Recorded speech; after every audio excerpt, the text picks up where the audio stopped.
filles. Fait que bienvenue sur la base militaire de Valcartier. Pour l'exercice avec le 6e régiment d'artillerie de campagne, puis en partenariat avec le 62e régiment d'artillerie de campagne, puis le Two-Field. Cathy, Marie-Ève, je ne sais pas si vous êtes prêtes. On va partir pour aller dans le clos, comme on appelle, donc dans les secteurs à Valcartier. On s'en va dans une position qui est tout près de l'impact. Donc, on va aller tirer du canon là-bas. Vous allez voir, on va tirer des plus petites charges vu qu'on est plus proche. Puis on a eu la permission de vous faire tirer du canon à toutes les deux. Donc, on va tout vous expliquer comment ça marche, puis on va vous faire tirer du canon. Êtes-vous prêtes? Oui.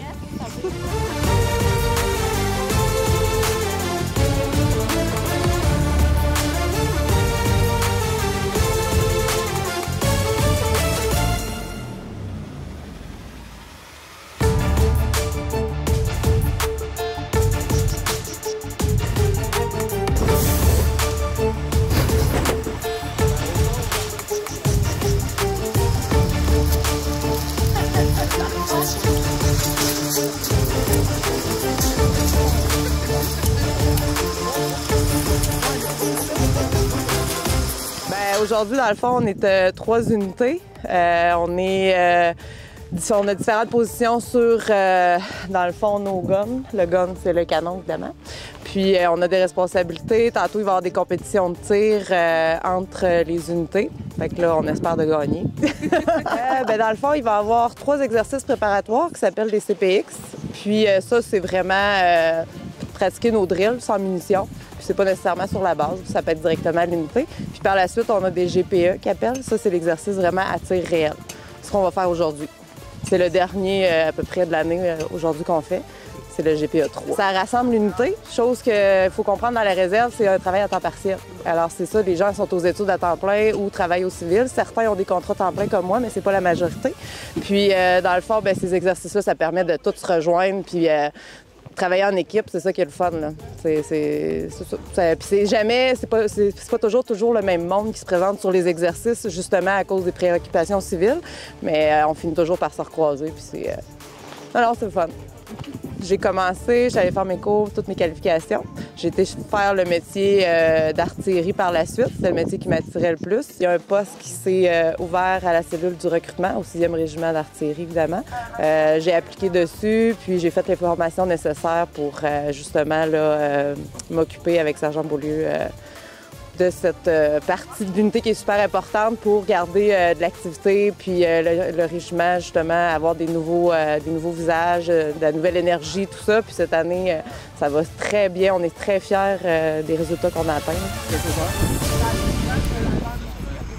Je suis membre du 6e régiment de campagne depuis 2016. Pour quelle raison est-ce que vous avez décidé de vous enrôler dans la réserve? En réserve, c'est parce qu'elle donne une option de pouvoir travailler à temps plein, si on le veut, ou aussi à temps partiel. Donc ça permet d'aller aux études, mais ça va aussi permis de travailler à temps plein durant les périodes que je dirais travailler à temps plein. Donc durant les étés, j'ai aussi fait à peu près 4 ans à temps plein. OK. Mais maintenant aux études, maintenant à temps partiel. Fait que la réserve, c'est bon, ça permet de faire les deux. Aujourd'hui, on est sur un exercice de canon. D'après ce que j'ai vu, on vous appelle le numéro 1 en ce moment. Ouais. Qu'est-ce que ça fait le numéro 1? Qu'est-ce que vous faites de plus que les autres? En gros, quand on a un détachement d'artillerie, qu'est-ce que ça fait? C'est responsable, c'est en charge de tout ce qui se passe sur le canon.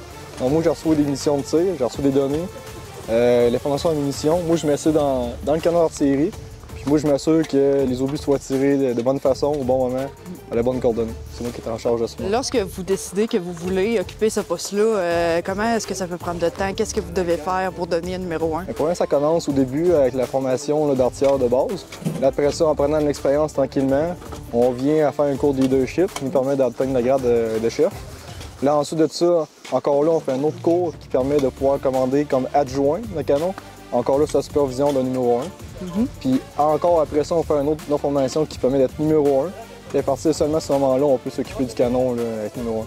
J'ai commencé pendant que je suis au secondaire, j'avais 17 ans. Même plus tard dans ma carrière que j'étudie, c'est sûr que je vais continuer en réserve. C'est des choses hors du commun, c'est des choses qu'on fait pas ailleurs qu'ici. C'est super, c'est grandiose, c'est hors du commun, on tire du canon, on fait les armes, on fait n'importe quoi. Tout ce qu'un militaire fait, en même temps avoir une vie civile, puis faire d'autres choses au civil en même temps. Donc c'est tout mis ensemble. Let's go!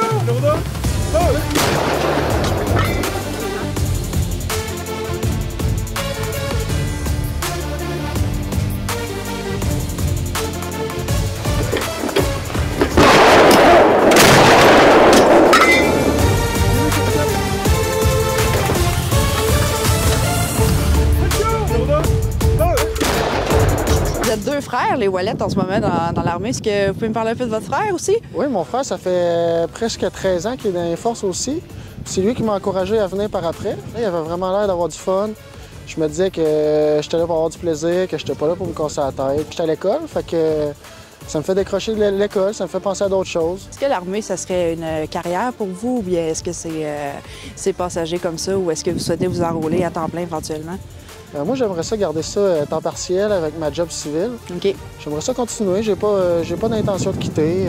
J'ai l'intention de rester quand même assez longtemps. Moi, j'ai mon entreprise à Saint-Pierre-de-la-Rivière-du-Sud, puis je voulais casser la routine de, tout le temps, juste essayer de nouvelles choses, une nouvelle expérience, puis me dépasser, dans le fond. Là. Puis la réserve, c'est ça que ça m'amène. Puis comment ça se passe, justement? On s'enrôle dans la réserve, là. Qu'est-ce qui se passe au début? Bien, dans le fond, il y a des tests à faire, là, tests d'aptitude écrits, tests physiques, après ça, un examen médical. Après ça, il faut une enquête de sécurité. Puis quand on remplit toutes les conditions, bien, on peut commencer. On commence l'aventure. On commence. Parfait. Donc, les horaires, ça ressemble à quoi pour vous environ? Là? Bien, moi, dans le fond, là, ça dépend tout le temps parce que, tu sais, vu que je suis déjà une entreprise, bien, j'essaie de jongler. Mais souvent, les fêtes de semaine, là, ou quand j'ai des congés, je prends mes semaines de vacances, bien, si je peux venir, c'est sûr que je viens ici. OK. Donc, c'est ça, c'est un employeur qui est quand même assez. Oui, bien, vu que c'est moi le patron de mon employeur, je suis capable de jongler avec ça. Mais en même temps, il faut que je fasse les deux. Fait que c'est sûr que des fois, c'est moins évident, mais on est capable et il n'y a pas de trouble. Là, même tout le monde qui veut, là, on trouve du temps. Aujourd'hui, on est sur un exercice de tir. Vous, d'après ce qu'on me dit, vous n'avez pas encore vos qualifications. Est-ce que c'est quelque chose que vous souhaitez obtenir? Oui. Bien, dans le fond, on peut, si on veut, il faut réussir notre QMBP. Après ça, on va faire un QMBT, une qualification militaire terrestre. Puis après ça, on fait un PP1. Puis si tout va bien, bien, en dedans d'un an, là, tout est réussi. Puis on va être qualifié pour aller sur le canon. Là. OK. En ce moment, c'est quoi un peu vos observations de ça? Est-ce qu'il y a un poste en particulier que vous aimeriez occuper? Bien, c'est sûr que moi, tu sais, j'aimerais ça être sur le canon, puis après ça, je veux faire ma classe de chauffeur sur le camion. Là. OK.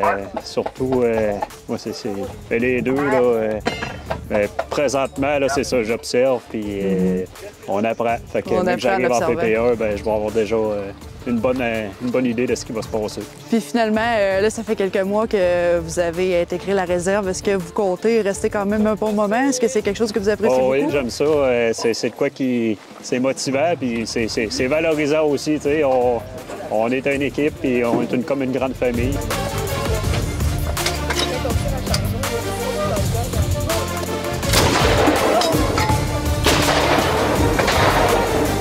Dans la vie civile, je suis technologiste médicale à l'hôpital de Montmagny.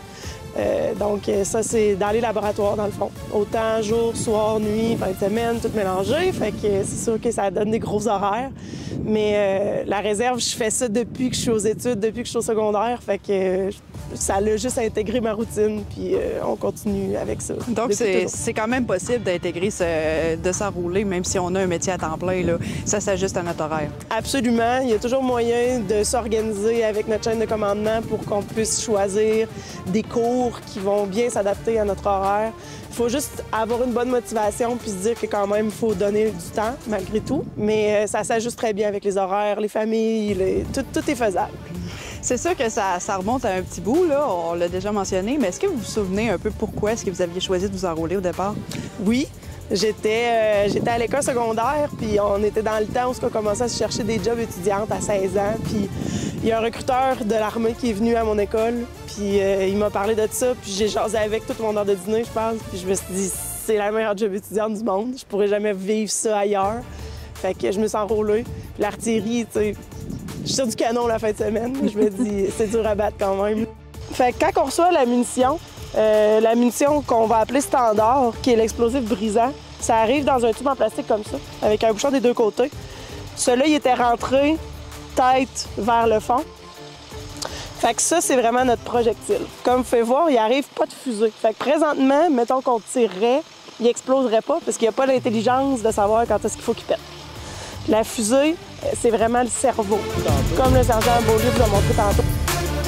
À l'intérieur de ça ici, tu as un paquet de mécanismes de sécurité qui vont être activés soit de manière centrifuge. Autrement dit, l'eau bue, il faut qu'elle atteigne un certain nombre de rotations par minute pour être capable de venir faire travailler les ressorts qu'il y a à l'intérieur de ça pour permettre à l'amorce de venir faire son travail. Le corps, il y a un agent explosif à l'intérieur qui va exploser, donc, puis qui va diviser le corps en acier dur comme ça, en tout plein de shrapnel qui vont revoler là, sur quand même un gros rayon. À l'autre bout complètement, donc, le tube est sécuritaire parce qu'ils sont pas ensemble. On a la douille. Quand c'est ensemble, c'est comme une très grosse balle de fusil, comme ça, pour les chasseurs ou ceux qui ont déjà vu. Quand c'est séparé, on a la douille ici. Ici, on a l'amorce, fait que c'est là-dessus. En tirant le cordon qu'on va vous montrer sur le canon tout à l'heure, en tirant le cordon, il y a une petite pine à peu près ça de longue qui vient à côté ici dans l'amorce. L'amorce, vous voyez le bout de métal au centre de la douille. Ça va prendre feu, puis mettre le feu à nos chargebacks, donc les sacs de charge propulsive. Ça va être une réaction instantanée. Ça brûle très chaud et très vite. Manipule toujours avec la main gauche pour la très simple raison que si la personne manipulait ça avec la main droite, elle pourrait avoir une tendance à garder sa main dessus, calculant que tout recule quand on tire, c'est un peu tannant. On met pas les doigts là-dedans non plus quand ça roule et ça ferme. Ça fait crunch, quick, etc. Si vous voyez la forme, il y a vraiment une forme en demi-lune. Si vous avez remarqué, quand les gens mettent les obus dedans, ils arrivent, ils vont placer l'obus à côté ici. Ils vont le rentrer au complet, mais ils laissent leurs mains là, pour pas que l'obus, par la gravité, ait tendance à redescendre. Puis c'est complètement safe.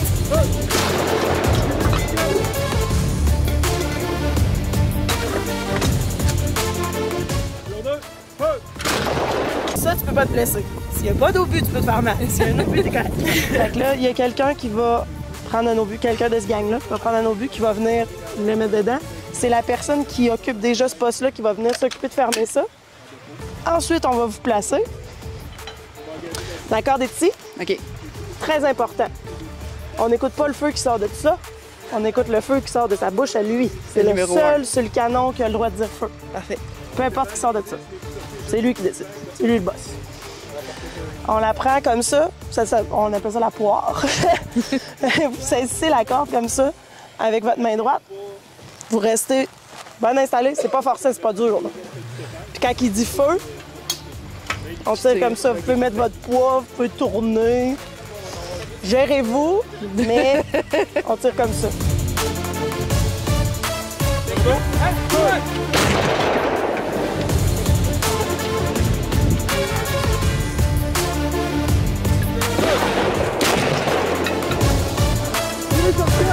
Quand tu tires, ça colle moins que quand t'es à côté. Ah ouais. Ça s'appelle un bouclier. C'est voulu pour ça. C'est que, tu sais, le souffle, en plus, nous, ici, on est dans un angle où on leur reçoit quand même pas mal, le souffle. Fait que plus que tu t'approches du canon, plus que tu t'approches des boucliers, moins que ça cogne. Dans le reste de l'année, il faut aussi qu'on se pratique en tant que soldat, parce qu'on est artilleurs, mais on est avant tout des soldats. Fait qu'on va aussi se pratiquer avec l'arme personnelle, on va pratiquer les drills militaires, on va faire ce qu'on appelle des NIAC, donc des formations professionnelles sur autant les premiers soins que le CIMDUT, les DNBC, des choses comme ça. Qu'avant tout, il faut qu'on soit des bons soldats. Puis après ça, bien, on parfait notre éducation en tant qu'artilleur. On apprend comment faire bien notre métier puis pousser plus loin aussi avec le temps. Fait qu'après ça, on devient numéro 1. Après ça, on peut aller dans le poste de commandement, on peut aller à l'OPI. Il y a plein de choses super le fun à voir, puis il y a tout un plein d'affaires à apprendre. Donc c'est très varié, puis un peu, c'est de se mettre un peu en tête un but, ce qu'on veut atteindre, puis de se diriger vers ça essentiellement. Absolument. On se met un but, puis on se dirige vers ça. Puis des fois, on se découvre aussi des choses qu'on connaissait pas. Il y a du monde qui dit non, je suis pas un leader, puis finalement, ils se rendent compte qu'ils deviennent des super bons chefs. Est-ce qu'en moyenne, les gens restent dans la réserve assez longtemps ou bien... On a un petit peu des deux. Souvent, mais en fait, il y a une partie des gens qui vont quitter après avoir obtenu, par exemple, leur emploi civil, quand terminant leurs études. On a une partie des gens qui vont quand même rester par après, puis on a les mordus qui vont rester. Ça dépend des conjoints, des conjointes aussi. Ça prend des gens quand même qui comprennent qu'on s'en va, surtout s'il y a des enfants. Mais en même temps, ça procure une fierté. Fait c'est le fun de pousser là-dessus aussi. Là. Est-ce que vous diriez justement que c'est ça, un de vos côtés que vous aimez le plus, la fierté que vous retirez de ça, de pouvoir dire que vous êtes enrôlé dans les Forces canadiennes? Oui, la fierté beaucoup. La camaraderie est très haut aussi dans l'échelle, je vous dirais. On devient une famille, c'est nos amis, c'est nos chums, c'est le fun de se voir la fin de semaine, on se donne des nouvelles, puis c'est ça. On a passé des étés ensemble ou des cours complets, souvent avec ces gens-là. Fait que on se garde des très belles amitiés là-dedans, puis on découvre du monde super impressionnant. Sur l'exercice aujourd'hui, il y avait des gens de quand même, il y a des gens de quand même plusieurs régions, dont celle de Montmagny. À Montmagny, en ce moment, la réserve, ça ressemble à quoi? Est-ce qu'on peut avoir un portrait moyen des gens qui sont dedans en ce moment? Oui, à Montmagny, actuellement, nous, nos réservistes de Montmagny, je vous dirais que c'est pratiquement le 3/4, là, ça va être vraiment des étudiants. OK.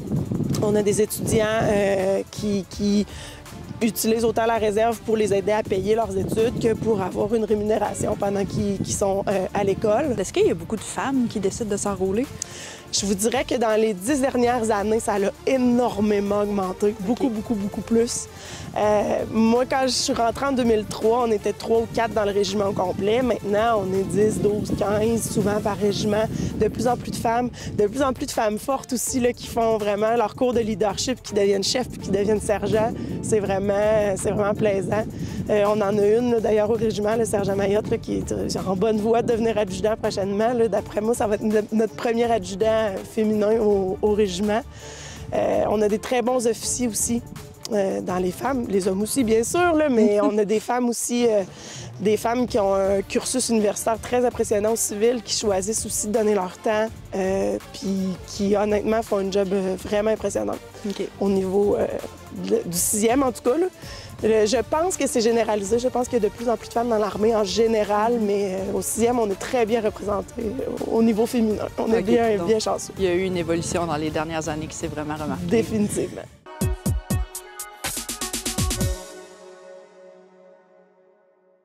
Bien, le dîner de con, c'est un grand classique du théâtre français, parce qu'il faut savoir que c'était une pièce de théâtre avant d'être popularisée par un film. Mais c'est une comédie vraiment hilarante. C'est, à mon avis, une des grandes comédies du théâtre contemporain français. C'est l'histoire d'un éditeur qui, avec des amis, donc de la haute société, qui s'amuse à toutes les semaines à inviter un con à un dîner pour se moquer un peu de ses passions.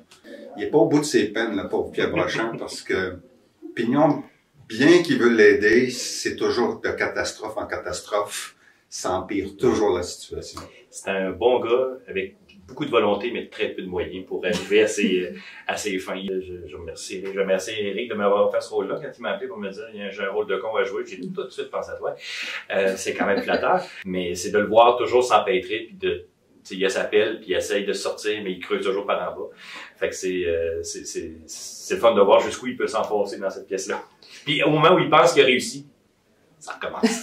Encore là, vous? Vous n'avez pas fini? Oui, non. En fait, je les classe par ordre chronologique. Les constructions les plus récentes d'abord. Vous les classerez chez vous, s'il vous plaît, hein? C'est-à-dire qu'il s'est déjà fait des versions québécoises. Je voulais pas la faire en québécois trop.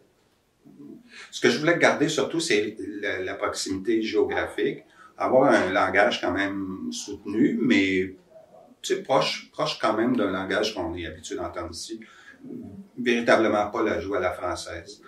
Par contre, je me suis permis un petit plaisir. Il y a un personnage qui a gardé son accent français dans la pièce. Et je vous dis pas qui, il faut bien le voir. C'est toute la partie de toi que j'aime pas. Ça y est, c'est encore intense. Mais qu'est-ce que j'ai fait au bon Dieu pour avoir à la fois un tour de rein et une femme aussi intense?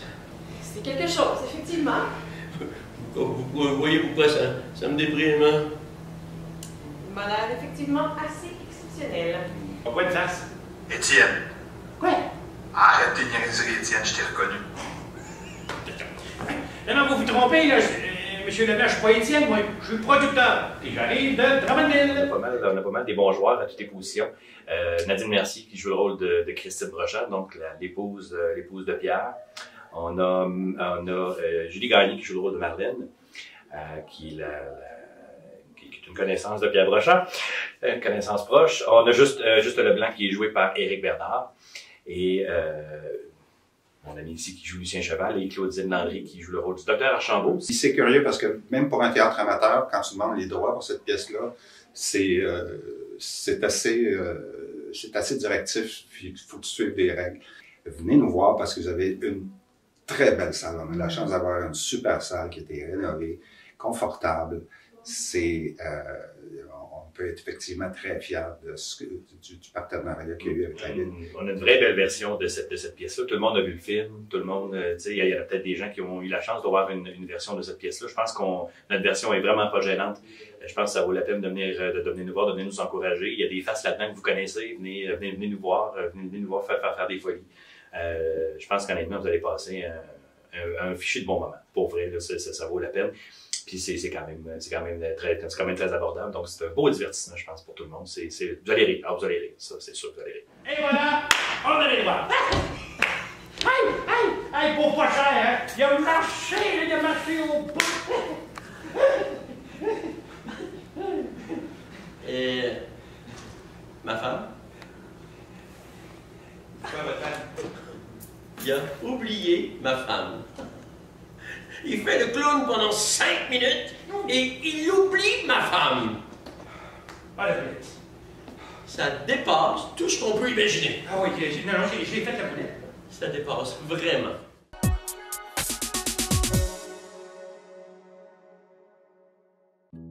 Allô, moi c'est Stéphanie Beaulieu, je suis copropriétaire de la bergerie des Petits Lèvres. Et Pierre-Alexandre Dessureau, aussi copropriétaire de la bergerie des Petits Lèvres. Et Juliette Dessureau.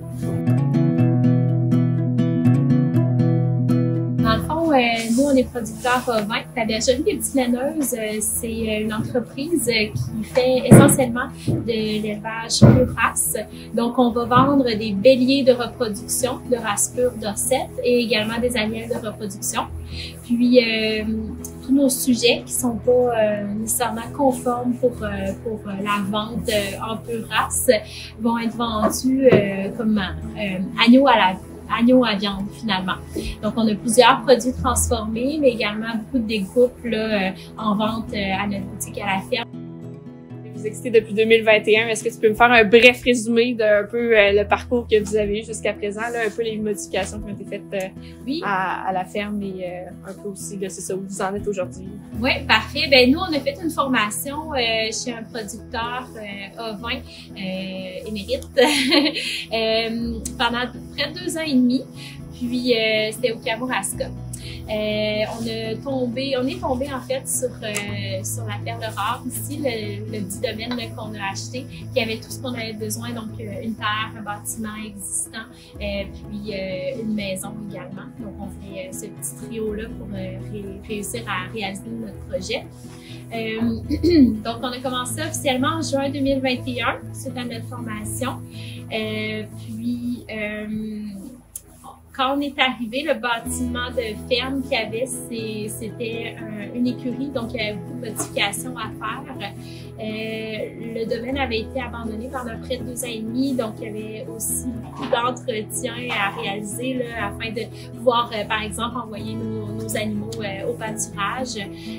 Puis on avait les champs à travailler aussi. Ces premières années, on a fait la production de courges et citrouilles qu'on vendait au petit kiosque sur la vente à 132. Donc, on a commencé notre aventure, si on veut, notre projet, avec 60 brebis. Puis là, aujourd'hui, on en a 110. Donc, c'est vraiment, quand on parle d'un cheptel, on compte toujours en nombre de têtes, mais de brebis et d'anielles. Ça inclut pas là, tous les agneaux qu'on a, les béliers également. Là, présentement, on a environ 250 animaux là, dans notre bâtiment. Puis, quand il est venu le temps d'agrandir notre troupeau, là, on a réalisé l'agrandissement, donc ça a été fait à l'automne passé. Donc, ça nous permet vraiment d'offrir l'espace nécessaire là, pour tous nos animaux maintenant. Puis l'été, ben, les bâtiments se vident, puis on envoie tout le monde au pâturage. Ils reviennent le soir quand même dormir à la maison. Puis, au niveau des travaux aussi qui ont été faits, on a fait l'ouverture de notre boutique à la ferme la fin de semaine passée. Donc, c'est tout nouveau. C'est dans notre cuisine d'été qui est annexée à la maison. Puis, cette boutique-là, ça nous permet maintenant de rencontrer les clients, de discuter avec eux. C'est vraiment nous qui sont sur place. Là. De discuter de cuisine, de notre passion, de faire goûter aussi nos produits. Donc, c'est sûr que c'est plus facile là, au niveau, oui, de la vente, mais de la rencontre aussi. Parce que comme je te disais tout à l'heure, nous, on passe pas par l'agence de vente là, pour vendre nos animaux. C'est vraiment, on fait de la vente au gré à gré, au particulier. Puis c'est ce qu'on aime aussi. Oui, ça demande plus pour plus d'organisation, si on veut, plus de gestion pour la mise en marché. Mais en bout de ligne, c'est toujours agréable de discuter avec les clients, savoir comment ils ont trouvé l'agneau, s'ils ont des suggestions aussi de recettes, des choses comme ça. Ah oui, moi, j'aimerais ça avoir des brochettes, des trucs comme ça. Donc, c'est vraiment le côté qu'on aime bien. Puis, ça nous permet de développer un côté agro-touristique aussi dans la région, que les gens viennent nous visiter, puis c'est ça, qui voient un peu ce qu'on fait. Malheureusement, présentement, on peut pas offrir de visite à la ferme, mais c'est dans les projets, là, dans les prochaines années. On attend d'être vraiment bien installé, puis aussi toute une question de biosécurité avec les animaux. Puis on aime bien, là, comme vous voyez, les animaux sont calmes. On aime bien aussi qu'ils soient calmes. Puis c'est pas l'objectif de faire un zoo là, avec notre bergerie. Là. Voilà.